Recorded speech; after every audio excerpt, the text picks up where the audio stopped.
बेटा क्या आप ये पूरा चैप्टर 1 गो में रिवाइज नहीं करना चाहेंगे? बेटा आप ही का फायदा है, बताओ।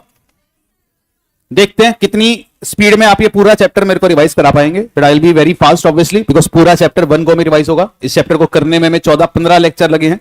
देखते हैं 1 गो में कितने टाइम में आपका चैप्टर रिवाइज होता है। आई नो सरप्राइज है आपके लिए, पर देखता हूं कितना पार्टिसिपेशन आप कर पा रहे हो, उससे आइडिया भी लग जाएगा घर पर आप कितनी रिवीजन पैरेलली कर रहे हो। चैप्टर हमने स्टार्ट किया था सेक्शन 43 के साथ। 43 किस चीज का था? शेयर कैपिटल कितने काइंड की होती है? 2, या तो इक्विटी या फिर इक्विटी कैपिटल उसे बोला गया था जो प्रेफरेंस नहीं होती, और प्रेफरेंस कैपिटल एक ऐसी कैपिटल होती है जिसको कानून में 2 प्रेफरेंसेस मिलती है। पहली किस चीज की?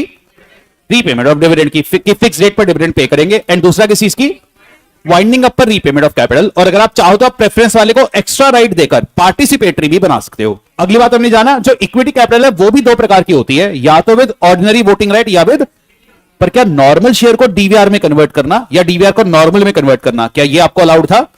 प्राइवेट कंपनी अगर चाहे तो मेमोरेंडम और आर्टिकल में लिखकर इस सेक्शन की बातों से एग्जम्प्ट हो सकती है। और फाइनली हमने जाना, अगर आपको डीवीआर वाला शेयर इशू करना है तो रूल 4 की कुछ कंडीशंस आती हैं जो आपको माननी पड़ती है। इसके लिए एक निमोनिक भी हमने बनाया था, OA 74, O से OR, A से आर्टिकल्स में पान होनी चाहिए। 74 से क्या बना? मैक्सिमम वोटिंग पावर कितना होगा?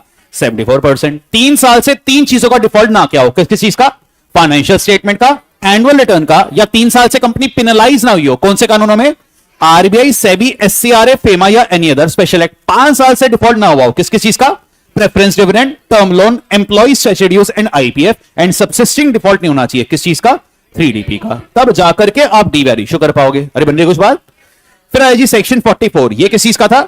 Nature, that shares and debentures are movable property transferable in the manner provided by the article. 45 आपका आ गया था नंबरिंग का, कि हर शेयर का एक डिस्टिंक्टिव नंबर होगा, पर ये वाली बात आपकी अप्लाई नहीं करती। कौन से शेयर पर? Demat share. फिर आया सेक्शन 46 जो आपका डील करता था शेयर सर्टिफिकेट, कि कंपनी जब भी आप फिजिकल शेयर सर्टिफिकेट इशू करेंगे उस पर या तो कंपनी की कॉमन सील लगा देना, या कितने डायरेक्टर के साइन, या एक डायरेक्टर और सीएस का साइन भी आप करा सकते हैं अगर सीएस अपॉइंटेड है, और अगर ओपीसी है तो सीएस की जगह कोई भी ऑथराइज्ड पर्सन साइन करेगा तो भी काम चलेगा। शेयर सर्टिफिकेट कैसा एविडेंस? कंक्लूसिव या प्राइमा फेसी? और अगर किसी शेयर होल्डर का शेयर सर्टिफिकेट कभी गुम भी जाए, वो कंपनी से डुप्लीकेट डिमांड कर पाएगा, जिसके लिए कंपनी कितना रुपया चार्ज करेगी? 50 रुपया पर शेयर सर्टिफिकेट। और लिस्टेड कंपनी को डुप्लीकेट इशू करने के लिए 45 दिन का समय मिलेगा। अनलिस्टेड कंपनी को 3 महीने का समय यहां पर मिलता है। जो आपने ब्लैंक वाले शेयर सर्टिफिकेट प्रिंट कराकर रखे हुए हैं उनको प्रिजर्व करना पड़ता है 30 साल के लिए। पुराने वाला जो शेयर होल्डर सरेंडर कर जाता है 3 साल के लिए, और अगर डिस्प्यूट का केस है तो परमानेंटली। फिर है बेटा सेक्शन 47 जो आपका डील करता है voting right.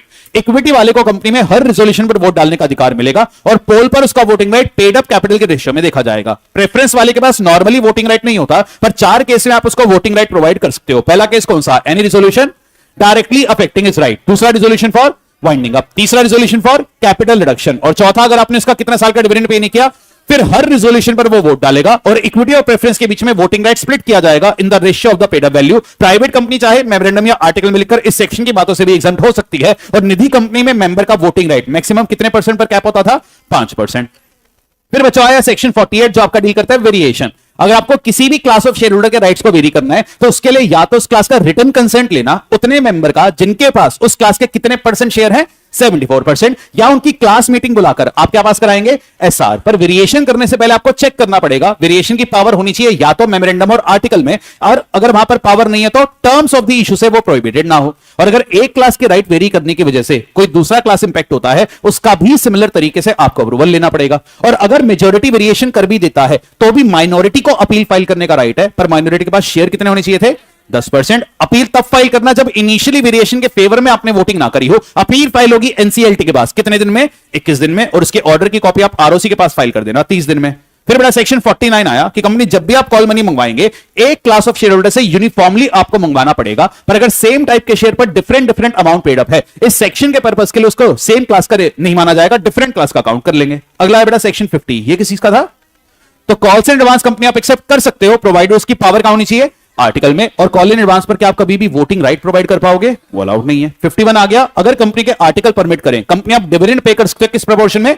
Paid up value. फिर 52 आपका आ गया प्रीमियम, कि कंपनी अगर आप सिक्योरिटीज प्रीमियम का इस्तेमाल करना चाहते हो तो सिर्फ 5 यूज परमिटेड है। हमने एक निमोनिक बनाया था दे भाई प्रीमियम। डी से क्या बना था? Discount allowed on issue of shares and debenture. B से क्या बन गया था? Bonus issue and buyback. And P से क्या बन गया था? Preliminary expenses and premium on redemption. सिर्फ इनके लिए आप इसका इस्तेमाल कर पाओगे। और बच्चों अगर 52 प्रीमियम का था तो 53 किस चीज का था? और आज के दिन में आप शेयर डिस्काउंट पर इश्यू नहीं कर सकते, किया तो होगा वॉइड, सारा पैसा आपको 12% ब्याज के साथ लौटाना पड़ेगा, 5 लाख रुपए की पेनल्टी लगेगी वो अलग। पर इस बात की 2 एक्सेप्शन आपके लिए बनाई गई थी, पहला और दूसरा, अगर आप किसी क्रेडिटर के डेट को कन्वर्ट करते हैं into equity percent any statutory resolution plan या फिर debt restructuring scheme of RBI, उसके तहत आप ये वाला काम कर पाएंगे। फिर बेटा सेक्शन 54 किस चीज का आ गया था? Sweat equity share. Sweat equity share are those equity share which are issued to employees or director at a discount or for consideration other than cash for providing their know-how, making available the rights in the nature of IPR या value addition by whatever name called। Sweat equity share अगर आपको issue करना है, कुछ condition आपको माननी पड़ेगी। SES, S से क्या बन गया था? SR, E से बन गया था एक्सप्लेन इन द रिजोल्यूशन, और सेबी की बातें मानेंगे अगर आप लिस्टेड हो, और रूल्स की बातें मानेंगे अगर, और रूल 8 ने आपको पहली बात बताई एम्प्लॉय का मतलब क्या है। तो बेटा एम्प्लॉय के अंदर परमानेंट एम्प्लॉय आएगा, होल्डिंग सब्सिडरी का भी एम्प्लॉय आएगा, डायरेक्टर भी कवर्ड है, और यहां इंडिपेंडेंट डायरेक्टर को भी आप स्वेट इक्विटी दे सकते हो, पर इंडिपेंडेंट डायरेक्टर को क्या नहीं दे सकते थे? ईसॉप। बेटा स्वेट इक्विटी आप जो इशू करेंगे उसके आप जो एसआर पास करते हो उसकी वैलिडिटी कितनी होगी? 12 महीने। किसी भी एक साल में मैक्सिमम स्वेट इक्विटी आप कितना इशू कर पाओगे? 15% या फिर 5 crore whichever is higher, पर टोटल मिलाकर कभी भी कितने से ज्यादा नहीं होगा? 25%। पर अगर आप स्टार्टअप हो तो 50% तक इशू कर पाओगे। कितने साल तक? 10 साल। और स्वेट इक्विटी पर लगेगा लॉक इन, कितने साल का? 3 साल का। अगला बेटा सेक्शन 55 हमने पढ़ा, issue and redemption of preference share. Preference share अगर इशू करना है आज के दिन में इररिडीमेबल तो हो ही नहीं सकता, रिडीमेबल का भी मैक्सिमम टेन्योर कितना होगा? 20 साल। पर अगर आप इंफ्रास्ट्रक्चर वाली कंपनी हो तो 30 साल तक के प्रेफरेंस आप इशू कर सकते हो, पर 21st ईयर ऑनवर्ड हर साल मिनिमम 10% को आपको रिडम्पशन ऑप्शन प्रोवाइड करना पड़ जाएगा। आर्टिकल्स में पावर चेक कर लेना, एसआर पास कर लेना, पुराने प्रेफरेंस का कोई डिफॉल्ट ना हो। और जब प्रेफरेंस को रिडीम करने की बात आएगी, बेटा प्रेफरेंस को रिडीम करने से पहले फुल्ली पेडअप बना लेना। और रिडीम आप कहां कहां से कर सकते हो? या तो नया शेयर इशू करके या फिर प्रॉफिट्स का इस्तेमाल करके। अगर प्रॉफिट्स का इस्तेमाल करके प्रेफरेंस को रिडीम कर रहे हो तो आपको क्या बनाना पड़ेगा?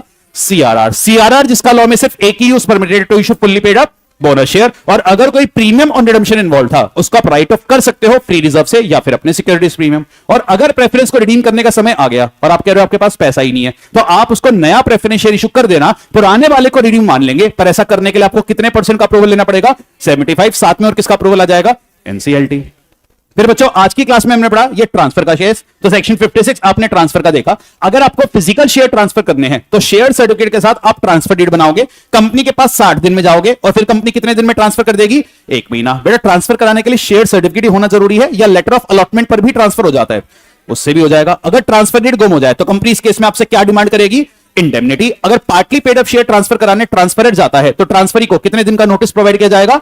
2 हफ्ते का। एंड लास्टली भाई, आज अगर कोई लीगल हेयर है तो क्या उसे अपने नाम में शेयर लेकर ट्रांसफर कराना जरूरी है या आप सीधे भी ट्रांसफर करा पाओगे? वो भी चलेगा। फिर बेटा एक डिफरेंस यहां पर आ गया था आपका ट्रांसफर वर्सेस ट्रांसमिशन। फिर ये टाइमलाइन हमने पढ़ी कि जी आज अगर कोई कंपनी है और वो ट्रांसफर या ट्रांसमिशन की रिक्वेस्ट हम लेकर जाते हैं तो ऐसे केस में ट्रांसफर कराने के लिए कंपनी को 1 महीना मिलता है। अगर सब्सक्राइबर टू दी मेमोरेंडम है तो इनकॉर्पोरेशन के कितने टाइम में शेयर सर्टिफिकेट देंगे? 2 महीने में। अगर बेटा अलॉटमेंट ऑफ शेयर का केस था टाइमलाइन कितना था? 2 महीना। और अगर अलॉटमेंट ऑफ डिवेंचर का केस था टाइमलाइन कितना था? 6 महीना।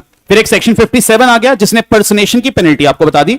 अगला आया 58 कि अगर आप ट्रांसफर कराने जा रहे हो पर कंपनी ट्रांसफर करने से ही मना कर देती है तो आपको अपील फाइल करने का राइट कैसे मिलेगा? पहले हमने केस देखा यहां पर प्राइवेट कंपनी का। बेटा प्राइवेट कंपनी का शेयर क्या ट्रांसफरेबल है?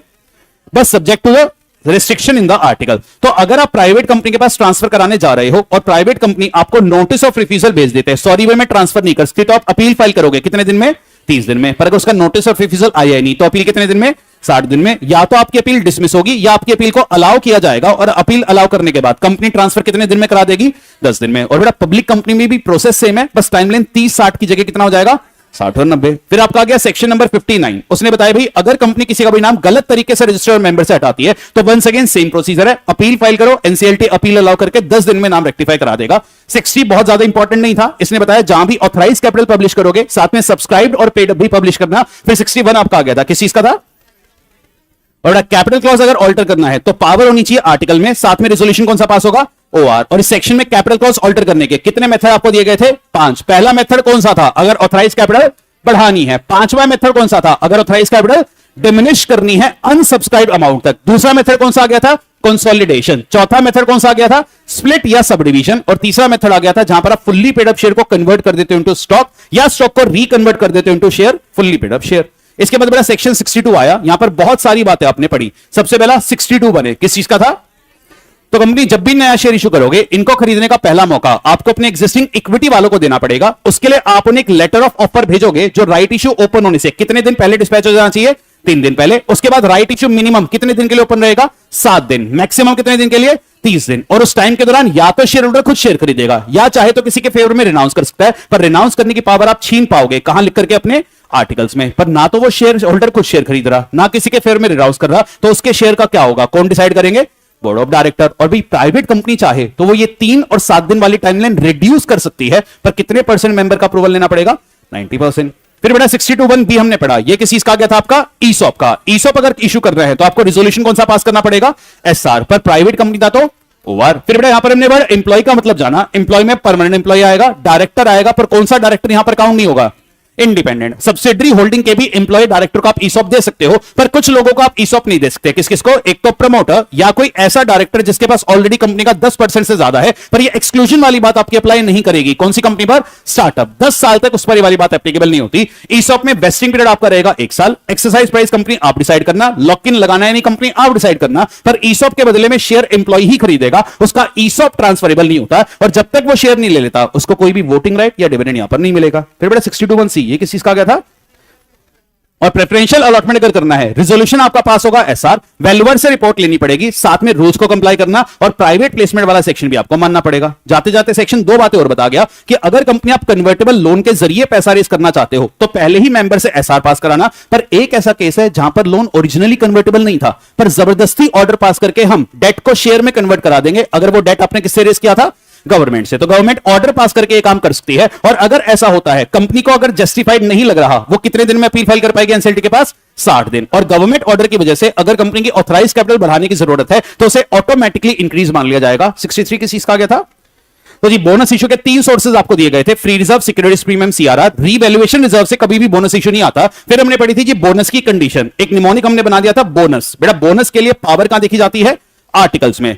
ओ से क्या बन गया था? ओआर पास करना पड़ेगा। No default of fixed deposit या no default of employ statutory dues, उन्हें करेंगे सबसे पहले fully paid up and such condition as may be prescribed. Prescribed condition मात्र एक ही थी कि एक बार अगर आपने बोनस डिक्लेयर कर दिया, क्या आप उसे रिवोक कर पाओगे?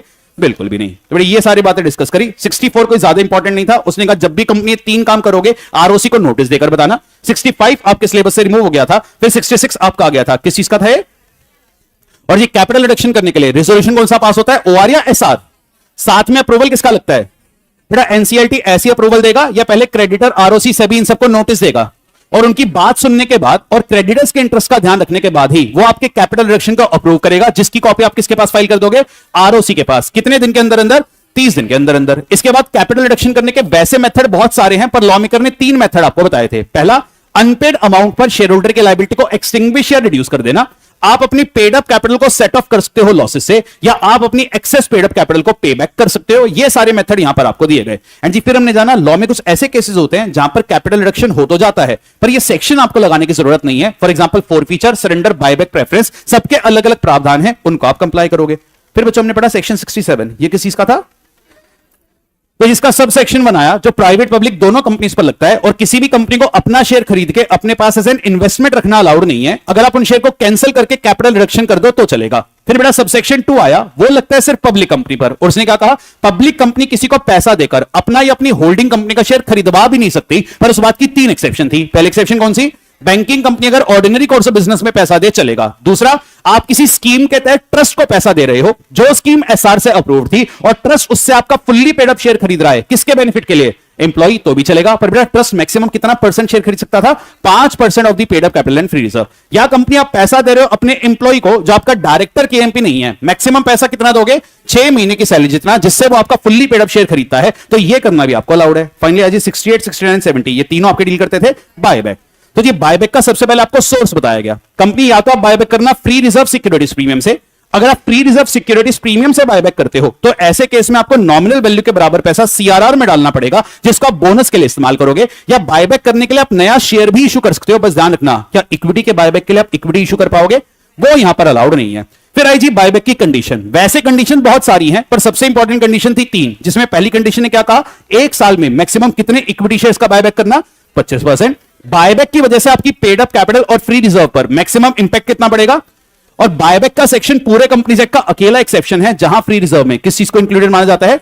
और तीसरी कंडीशन क्या है कि बायबैक करने के बाद आपकी डेट इक्विटी रेशियो कितने से ज्यादा नहीं होनी चाहिए।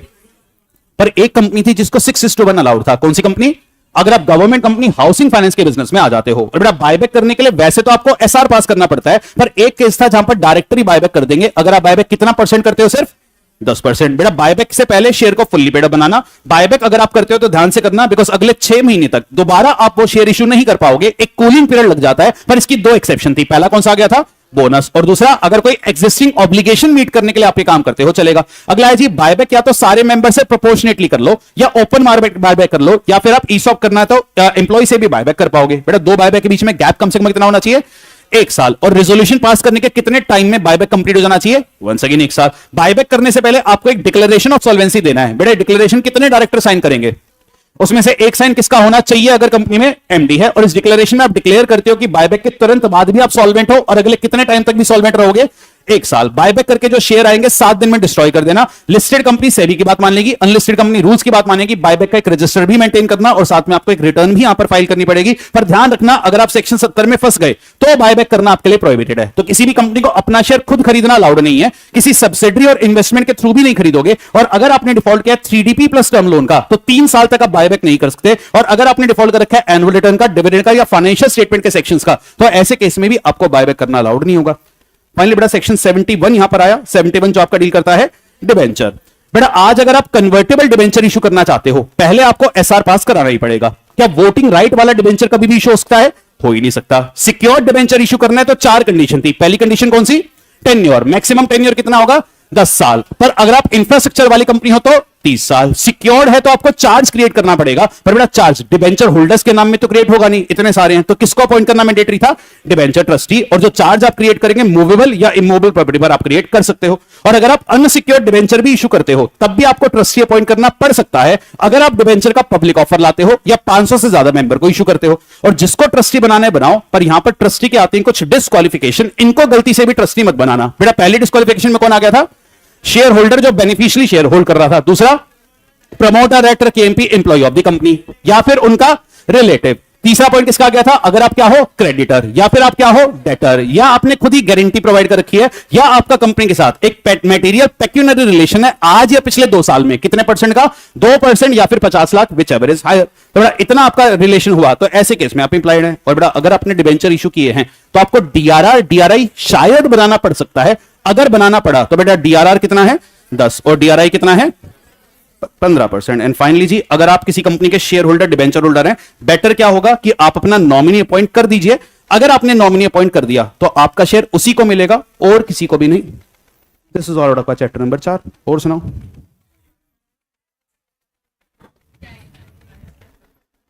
तो चैप्टर देखने में लेंथी जरूर है, पर अगर आप देखोगे 5 पेज में समाया हुआ है। तो आपकी कॉम्पैक्ट के अंदर बेटा 5 पेजेस के अंदर सारी बातें हैं ऑलमोस्ट जो हमने मेन बुक में डिस्कवर करी। तो इसलिए लास्ट मोमेंट के लिए बिल्कुल टेंशन मत लेना। और बेटा हमें खुद से क्लास में अभी रिवाइज करने में कितना टाइम लगा? बेटा 20 मिनट भी नहीं लगे। रफली 15 मिनट्स में आपने पूरा चैप्टर अभी मेरे साथ रिवाइज किया है। बेटा 15 मिनट में अगर क्लास में कर पा रहे हैं तो क्या घर पर अगर 2-3 घंटे लगा दे, क्या चैप्टर अच्छे से रिवाइज हो जाएगा? तो कभी भी ये सोचकर मत डरना कि सिलेबस बहुत ज्यादा है, चैप्टर बहुत लेंदी है, कैसे होगा। और बेटा इतनी स्पीड आपको भी पकड़नी पड़ेगी। मैं ये सारा काम अपने लिए या अपनी स्पीड दिखाने के लिए नहीं कर रहा। बेटा ये सारा काम सिर्फ कॉन्फिडेंस के लिए है कि आप भी ये कर सकते हो। जब मैंने कर लिया तो आपका भी हो जाएगा। और बेटा करना पड़ेगा, बिकॉज पेपर से पहले आपको आधा या 1 दिन मिलता है पूरा सिलेबस रिवाइज करने के लिए। चलिए एनी व्हिच वेज क्लास को यहीं पर रैप अप करते हैं। मिलते हैं गाइस नेक्स्ट क्लास में। Take care, bye bye.